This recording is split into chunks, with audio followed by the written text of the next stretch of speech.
The more time I've spent on this planet and my endless fascination with the human spirit, people living their dream, their mission, I often think of my Aunt Mary, who is a member of the Sister Servants of the Immaculate Heart of Mary. She is one among many women who have spent their lives in relationship with God, accepted the call, and became nuns. Who tells their story or even thinks about them? This is a reflection of two nuns, Sister John Mary Baker and Sister Stephanie Mueller, two women, two friends, in total service, having taken vows of poverty, chastity, and obedience, committing themselves to live a life in contribution to humanity. Two sisters looking back on the present, living in the now, and realistically aware of their future. We all are given an opportunity to commit and serve in this life. How would it look for you? Ever wonder what it's like? How does it appear now? Here's their story. Sister Servant, a call to commitment. Well, I seem to view commitment as a promise that one cannot break if you're committed. I was just thinking, commitment is a dedication. It's a promise to do something come hell or high water. And we have proved it many times. Well, I was the third child in a family of 6.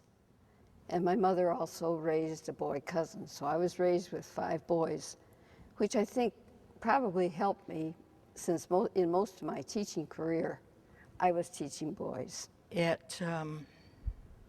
was about 18 months old when my mother died, so I have no memory of her, whatever. Not knowing anybody and having no relatives over there, he didn't know what to do with me. So I know that from him I learned that I was taken to neighbors, anybody that could put up with me for a few weeks until he found somebody. My godparents kept me for a month or two, and I went to the Cleveland orphanage for a while. Some people there was a day of entrance, a date, and some people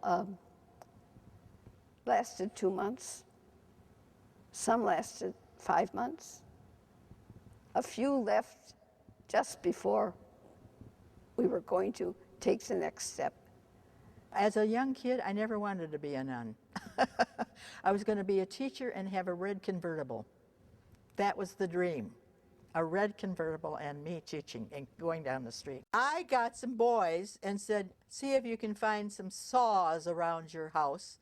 Get some saws from your grandpa or your dad. And I made them cut the slats so we wouldn't have to lift a slat of 10 desks and throw it into the truck. We'd be sending at least a desk at a time out the window into the truck below. That's the way we cleared third floor. I said, have you any idea of what this is going to draw? I owe great thanks to Sister John Mary for showing me the direction, paying attention when my attention strayed, and for giving me a foundation for a stage of life that I would otherwise have been unprepared for.